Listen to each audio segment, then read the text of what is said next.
Now that we understand how to categorize and define plyometrics, we looked under the hood at the performance enhancement and injury prevention benefits of plyometrics. Let's look at how we actually program for plyometrics within the component in the Exos training system. Let's start by looking at all the factors we want to discuss. Number one, what is the frequency? What is the volume, intensity, and finally, what methods can we employ when teaching plyometrics? The first thing we want to discuss are frequency, volume, and intensity. When we think about plyometrics from a research perspective, we'll typically see it applied in one of two ways. Either high-frequency plyometrics, upwards of 4 times a week, or lower-frequency plyometrics, typically 2 times a week. You'll see we're going to provide frequency, volume, intensity, and movement considerations for both of those examples. So start with the 2 times a week. Typically, this session is going to be 15 to 20 minutes, a little bit longer because we're not doing it as frequently. And it also is going to have that speed strength emphasis. From a volume standpoint, contacts per session are going to be 40 to 60, keeping total contacts over the course of the week under 120. Intensity, from a sets and reps perspective, typically 2 to 3 sets of 4 to 6 repetitions. Again, we're only doing 4 to 6 repetitions because we want to treat this like a power-oriented movement. Therefore, we know anything over 6 repetitions, power will start going down. So keep it fresh. 2, rest per set and session, typically 1 to 3 minutes per the overall sets, typically 72 hours between the sessions. When you take someone through 60 contacts of plyometrics for the first time, while it can instigate a robust change in neuromuscular characteristics, it also is a huge taxation on the motor system. Therefore, rest is critical. Then finally, from a movement perspective, movements typically 3 to 5, directions 1 to 2 options within that session, and initiations 2 to 3 types, which mean you might do a non-counter, counter movement, and a double contact all within that same session. And from an effort perspective, unlike as you'll see when we talk about linear speed and multi, these should always be executed as fast as possible within the context of the movement that you're teaching. Now the second option is one that we typically execute a bit more here at Exos, and that is the high frequency option. Because as you recall within the training system, plyometrics are typically used for more activation or facilitation. Therefore we spend a little bit less time, more focused, but do it more frequently throughout the week. So in this case, 4 times a week, the session is anywhere between as short as 5 to 15 minutes, and the focus here is activation. Are we still going to see robust changes in speed strength? Yes, but not quite as much as the saturation that one would get 2 times a week. At the end of this, I'll discuss why you might choose one over the other. Volume now for 4 times a week is as follows. Typically 20 to 30 contacts per session, which still over the course of a week results in less than 120. Intensity now, 1 to 2 sets of 4 to 6 repetitions still.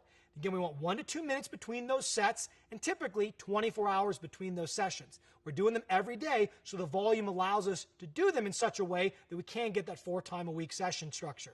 Then finally, movements, 2 to 3 movements, 1 to 2 direction emphasis, and then finally 2 to 3 initiation types. Now, if your goal is to absolutely improve someone's speed strength and improve their overall vertical jump or broad jump characteristics, and you had a long enough time period or off season, then in that case, during those time periods, we would want to spend a bit more time focusing and saturating on the plyometrics. In that case, we would choose 2 times a week. Understanding though, during those days, we are not going to do an additional 30-minute movement skill session. The plyometrics will become the centerpiece of that initial portion because they're so demanding. Conversely, if we're looking for more activation, improvements in dynamic stability, and getting results over a longer or longitudinal period of time, going with the 4 times a week strategy works equally well. And especially when you're teaching individuals, better to start with 4 times a week, and as they become more advanced, you can convert into the 2 times a week. So it's not that one is better than the other, but simply you have to look at the purpose and how you're applying it. And then final, when we look at the overall contacts, you'll typically see in the research recommendations for higher amount of contacts. Why are ours kept independent of the flow to 120 a week? Well, the fact of the matter is most of these studies do not factor in total training volume. And in not factoring in total training volume, they don't account for all the reps in movement prep, all the reps during movement skills, medicine ball, and anything you're potentially doing in the weight room. So we're still meeting the overall contact requirements, but we're focusing to make sure we don't oversaturate the system within our plyometrics. Now that we understand frequency, volume, intensity, and movement considerations, let's actually look at the methods by which you can apply your plyometrics. Again, we're going to utilize an overall flow chart that gives us an understanding of intensity in terms of how you select your overall drills, both vertically as well as horizontally across, with what progressions you use within each of these categories. So if we look at this, the lowest intensity would be your non-counter movement. From there, we would move into counter movement, double contact, and continuous. You want to think of this in two different ways. One way is, yes, this is a progression from lower intensity to higher intensity, lower eccentric demand to higher eccentric demand. But you can also think of each of these as different speed, strength qualities, as we previously discussed, whereby if an athlete has already exhausted the progression and can do all of these effectively, you'd want to select the actual initiation type that is most relevant for that session. Again, these can then get mapped across another intensity level of progression within them, utilizing linear, lateral to rotational. We'll start day one with linear with a vertical to horizontal emphasis. More difficult if we then progress into lateral, vertical to horizontal, with the most demanding, specifically because of its novelty, would be rotational emphasis-based plyometrics, vertical to horizontal. So at the end of the day, in an off-season type program, you might inevitably get someone all the way through the initiation types and all the way across all the movement and direction types. Once they are there, then you are simply selecting movement, direction, and initiation based on the upcoming movement skill session. So think of this again as a progression, but also as a continuum that is unique to the plyometric section. So let's start with the non-counter movement. Now these are just examples. By no means are these all the different movements you can do in each category, but wanted to provide you a bit of context. So non-counter movement, linear vertical to horizontal, we could do a linear vertical box jump or a linear vertical hurdle hop. If I wanted to convert that into lateral vertical to horizontal, I could do a lateral vertical bound or a lateral vertical hurdle hop. And then finally, rotational vertical to horizontal, we could do a rotational vertical 90-degree jump versus a rotational horizontal, covering more ground, 90-degree rotational bound. From there then, we can introduce our counter movement, whereby all the movements I just discussed could also handle a counter movement initiation type. But here are some different examples. Linear could be linear vertical jump or a linear horizontal bound, where now I'm actually trying to cover ground straight ahead. Lateral, we could have a lateral horizontal 45-degree bound, changing the vector or the direction of force. We could also have a lateral horizontal hurdle hop. Consider the labeling again when we go through this: initiation, direction, and then movement. And finally, rotational vertical 180-degree jump, a little bit more difficult in terms of the magnitude of the turn, or rotational vertical 90-degree hop. From there then, double contact. What do we know about double contact? It's a faster stretch shortening cycle. Hence the reason, increase eccentric demand, but also, you got it, increase elastic contribution. In this case for linear, we could have a double contact, linear horizontal hurdle jump, where now both feet are coming over. You could set those fairly far apart, almost preparing them for a broad jump if you would, or a linear horizontal hurdle hop, one leg to same single leg. Lateral, we have lateral horizontal bound versus a lateral horizontal hurdle hop. And then finally, rotational, you could have someone do a rotational vertical 270-degree jump, again, even more demanding, or a rotational horizontal 180-degree bound. Again, very difficult. In specific commentary on the rotation, think of how often in sport you have to go up in one direction and come down in another. I can think of two examples: in basketball, going up for a rebound, as well as in soccer, going up for a header. How many people come back down, land on an opponent ankle, and then roll their ankle? So giving them the capacity to understand joint position and spatial awareness is critical within that rotational category. And finally now, from an initiation perspective, we could do these things utilizing continuous. So it could be linear vertical jump, linear horizontal bound. Lateral, again, we could do that lateral horizontal 45-degree bound, where they do this continuous over the course of, let's say, 10 to 15 yards. Lateral horizontal hurdle hop. And remember, on all of our lateral horizontal hurdle or box hopping, we always need to have the consideration for medial versus lateral. Medial, inside of the foot is the leader. Lateral, outside of the foot is the leader. We'll go over this in great detail in the practical. And then finally, rotational, vertical or horizontal emphasis. Rotational vertical, 180-degree jump. Very difficult to go back and forth between that 180, or a rotational vertical 90-degree hop. Again, incredibly difficult to do those movements in a continuous fashion. So as we float from the bottom left to the top right, we see an increase in overall intensity. Pick your progressions based on the capacity of the individual relative to movement skills and the sport you're trying to prepare them for. So now that we understand all the component parts that go into programming, let's take a look at an example using a linear movement skill session versus a multi-movement skill session as the indicators by which the plyometric session is designed. So I'm in a linear movement session now, and imagine I'm working with a novice athlete, therefore we're going to start with 4 times a week. We're going to work through 3 movement progressions as follows. A non-counter movement, linear vertical, 12-inch box jump, whereby if I'm jumping to a box, I minimize the effect of gravity, where originally I would have fallen, let's say, for example, 20 inches. By putting in that box, I'm now only going to fall 8 inches because that box is 12 inches off the ground.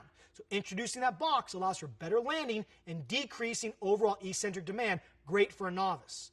Second movement now, we'll do a counter movement, linear horizontal, 12-inch hurdle jump. So now I take them away from the box, put them on the ground, and have them navigate actual hurdles. But because they're a novice, we have them still in a jumping pattern because jumping is a bit more stable. 2-foot takeoff, 2-foot landing. Then finally, the third movement, the last movement, counter movement, linear horizontal, only 6 inches, hurdle hop. Start to introduce them to that single leg stance. And in doing so, it's a bit more complex. We do it towards the end once the system is activated, but because the volume is so low, we're not concerned about overly fatiguing the individual. If we count up all those contacts, it meets our recommendation of less than 30 contacts a day with the 4-time-a-week model with 25 contacts. Let's now take a look at an individual trying to improve their overall multi-directional movement skills. This is a bit more of an advanced athlete, so they're in that time period where they want a little bit more saturation of their plyometric capacities, again being developed with the understanding that they want to see a transfer to their change of direction capacities. So 2 times a week is where we're zoning in from a frequency, volume, and intensity perspective. Movement 1, counter movement, lateral horizontal bound. In this case, quick stick. So these stress shortening cycles are significantly faster. Movement 2, continuous, lateral horizontal, 45-degree bound. Again, now they're almost skating as if they drive into that ground at a 45-degree angle, doing this over a given distance, or in our case, 5 repetitions on the left leg and the right leg. And then finally, double contact, lateral horizontal, 12-inch hurdle hop. Previously with the novice, they're only hopping over a 6-inch. Now we're having the more advanced person have to clear a much higher hurdle, therefore the force in the ground, and the landing from an absorption perspective is going to be much higher. Total contacts in this session reaching 38, again still well under our 120 for those 2 sessions a week. While these are 2 examples, there are literally infinite opportunities whereby you can progress 2 times, 4 times a week, novice to advanced, all based on upcoming movement skill sessions or the sport-specific demands you're trying to cultivate with your plyometrics. Factoring in all these different components allow you to handle every single individual in the context of any sport environment. Final guidelines here to wrap all of this together. Number 1, movements. If we look at our guidelines, first, movement, jump, bound, hop, going from more stable to less stable environment. Also, lower eccentric demand to higher eccentric demand. Hence the reason the bound comes before the hop, simply because we distribute that overall load from one leg to the next versus the same leg getting it every single repetition. From movement, we then go into direction. Again, linear to lateral to rotational, thereby general to much more specific, going from vertical to horizontal. At the end of the day, once your athlete already has maximized all of these directions and movements, it becomes more of a continuum of selection rather than a progression. But out of the gates, linear to lateral to rotational is the progression that we want to follow from general to more specific. Initiation, non-counter movement, counter movement, double contact stability, double contact continuous, continuous only, or your depth jump or drop jump. And really what we're looking for are low force to high force type demands, reminding you that it is a progression initially and then a continuum of various speed strength qualities of low or slow stress shortening cycles to fast stress shortening cycles. Then finally equipment, low box, to then introducing the ground, to adding a hurdle having to increase the overall height relative to the ground to inevitably a high box be our implement progression. Again, low force to more high force type conditions. Now that we've provided an overarching understanding of all the components, examples, and guidelines, let's do a quick check for learning. Create a single 10-minute plyometric program based on a 4-time-a-week intermediate athlete preparing for a linear speed session. So if you want, you can design all 4 days, but at least design one day whereby they're progressing or preparing for a linear speed session.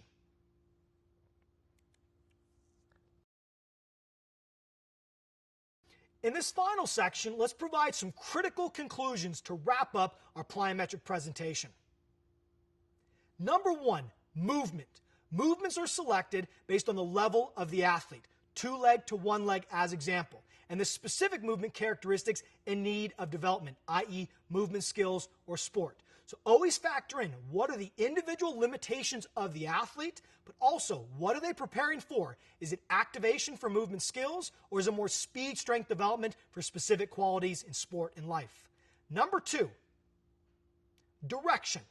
Movement directions are selected based on, again, the level of the athlete, thinking linear to rotational, and specific directional force characteristics in need of development, whether it be for the upcoming movement skill session or more focused on sport-specific demands.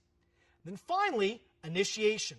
Movement initiations are selected based on the level of the athlete, again, thinking progression to continuum, non-counter movement to depth jump, and the specific speed strength characteristics in need of development, both for the strength side of things, but also for the movement skills in need of development. If we can optimize the movement, the direction, and the initiation within the context of movement skills in terms of the sport-specific demands we're trying to cultivate, you can use plyometrics as one of the most important bridging tools to take the weight room and apply it to the field.